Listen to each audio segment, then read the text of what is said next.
Yo, your album is amazing, man. Thank you, man. I think it's your best body of work. So do I. Yeah. It's really You know good. what? It's old to me already. Yeah.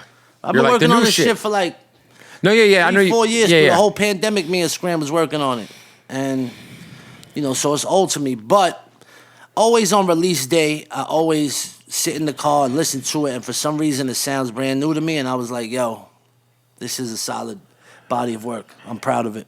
Yeah. I mean, shout out to Ghostface Killer who fucking showed up and showed out. I think everybody that gave me a verse on there, like... Everybody went in. They showed up. Chic Luch. Chic killed it. What was that, track 2? Yeah, track 3. Yeah, track. Rise of the Silver. I couldn't have an album with Silverback in the without title. Chic. Yeah, of course. Yeah.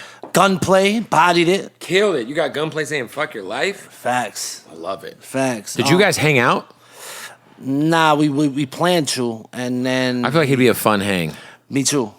Like, I would just like to go do something random with Gunplay, like go to escape room or something. Nah, I would love to have Gunplay in Coney Island. Yeah. Right, because it's like... It's on the block. Yeah, bro. Get him a chopped cheese. Yeah, it would be hilarious. It would be hilarious. Yo, I haven't talked to you on the podcast since I actually went to Coney Island. And like, when you say you run Coney Island, like, yeah, it's true. So like, if anybody ever like questions that, like, just go there and you'll be like, oh, I see this fucking G everywhere. Facts. And then you just like walk in and like just take shit out of the store and they're like, you're fine. Facts. I mean, that's what the mayor does. The mayor of Coney Island. Facts. Yo, this fucking fly, dog. It's this one fly. Earlier today, I took my hat off in the interview and I tried to fucking nail it. Yo, you gotta freeze them out, bro. You don't got no AC on them here. It's over there. It's over there and it's loud. Oh, that's why. There's AC right there up there. You gotta freeze him out. If you put the AC on, bro, he'll get frozen and he'll try to get out. I just want to shoot him in the face. Yeah. No, but the album is great, man. So I text you delivered. You delivered. Always good on the first album of a 3-album deal. You know what I'm saying? Get everybody happy. Well, I was gonna ask now that you're working with Paul Rosenberg, who's obviously for people who don't know, he's a legendary executive who also has been managing Eminem his whole career, and was former head of Def Jam and has Goliath. How did this whole? I mean, the one thing I love about Paul and M is when they sign artists, they just sign artists that they like fuck with. Facts. It ain't about the cloud. It ain't about the metrics. It's like, yo, I fuck with what you're doing. Mm-hmm. Let's see if we can add to that. You know Absolutely. what I'm saying? Like they did that with Griselda. Like, you know what I'm saying? So for you, what was the initial like linkage between y'all and like, tell me about that relationship. So he started following me, I would say maybe a year and a half ago, 2 years ago. As soon as he started following me, I DM'd him, yo, manage me. This is before I had my team set up. Yeah. He was like, yo, I fuck with what you're doing. Any way I can help, I got you. But I'm not managing nobody no more. I'm done with that. I don't got the time or I don't want to. I think he used to manage Action, right? He managed mad, I think Blink 182, mad people. Shit, I So basically, fast forward, I'm doing the album with Scram. And Scram, when the album we thought it was done, he was like, yo, let's play it for Paul. I'm like, you got the connect? He's like, yeah. He's on Shit 45, yeah. And Paul sat down, listened to the album, and he fucked with it and was just like, yo, give me a couple months. I got y'all. I was like, all right, that's good enough for me. Yeah. We waited. That was in like September. Waited till November. He was like, give me till January. Waited till January. He was like, yo, I got you. It's just taking long. Right. So it took maybe almost a year, but it was worth it. He's a man of his word. Absolutely. 3-album deal. Yep. That's dope, man. Goliath/Virgin. And then you had some sort of like chance with M back in the day too, right? Like we talked about it a bit. It's on. They was trying to develop me as their artist for Shady. I never met M, but I was fucking with D12. Rest in peace, Proof. Bizarre. Yeah. But Riggs Morales was the A&R up there, and he would bring me up there all the time. And they wanted to develop me as one of the artists. Did Paul remember that, or was he even aware of that? Check this. So Paul, I found out now that he kind of like blackballed me from the office because I wrote "Fuck Your Life" on their door. NEMS "Fuck Your Life." In my mind, I'm like, this is fire Because everybody that walks into this building now is gonna see NEMS Fuck Your Life and gonna think of me. Like when you did it in Compton. Exactly. Exactly. Yo, and I did it in Def Jam years before that. I had to deal with them at 17, but theirs was worse. I was in their bathroom, bro. I wrote it on the mirror on the bathroom and marked. I look back now, I'm like, yo, what the fuck was wrong with me, bro? But yeah, so he was like, yo, I told everybody in the office, don't fuck with you once you did that. I was like, I don't want this kid coming nowhere near this building. So, years later. Now you're with him. Absolutely. That's dope. How has it been? It's been amazing. Paul is mad. He's like us. Yeah. And you just hear his name throughout the years, and you build. It becomes like a myth, but for sure. Bro, he's just like us.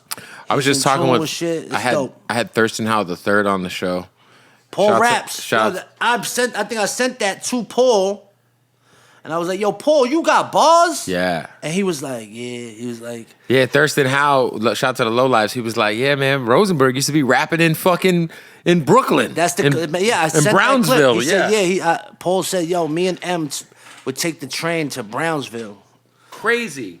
In the early days and go and imagine going to Brownsville in the 90s. Facts. And rap. Yo, you don't want to go to Brownsville right now. Yeah, right now. So in the 90s, it's like, bro, but that's also a testament to who Thurston Howell is. Mm-hmm. He's well respected, super solid dude. But yeah, I sent that clip to Paul and I was like, yo, how come I didn't know it? He's like, yeah, Paul Bunyan was my rap name. Sick name. And also, like, visually, it makes sense. Bro, he's mad tall. He's like Paul Bunyan. Facts. For sure. Shout out to Paul Bunyan, man.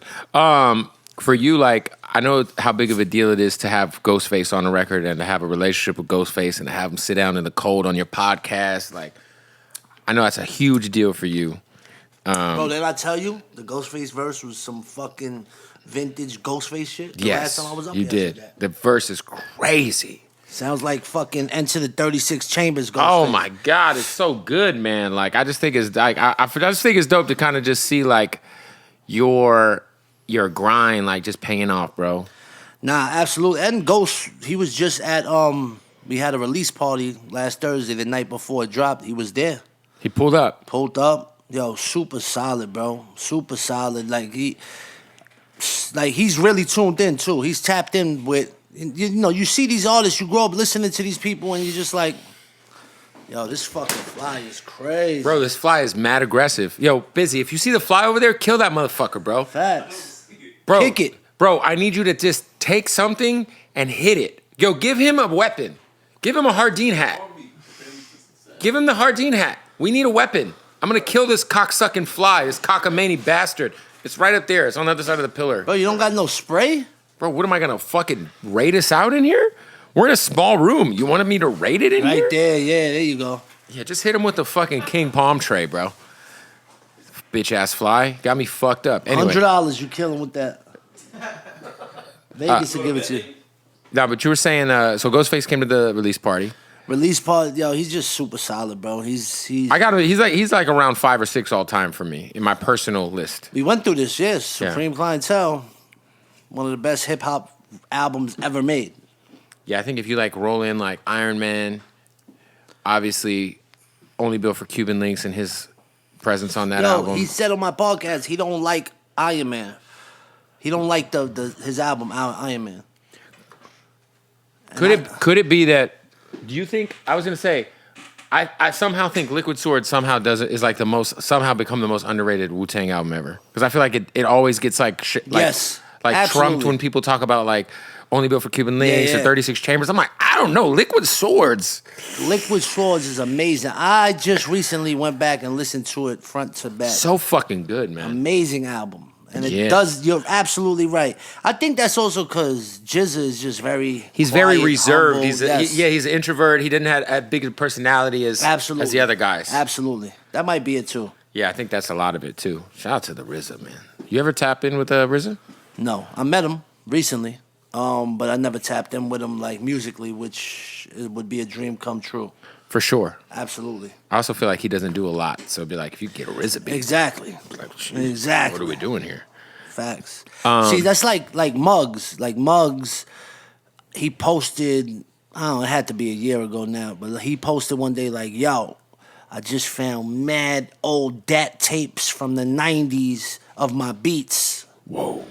I hit him immediately, like, yo, send me some joint. He sent me recently. He sent me like He's supposed to come. He's supposed to come on my show soon. He's got an album coming out. So. Yeah. He's I text the guy back. I'm like, bucket this shit. Please bring him by. And I think we're like neighbors because he walks his dog on my street all the time, and I've never stopped and been like, yo, Muggs. Why?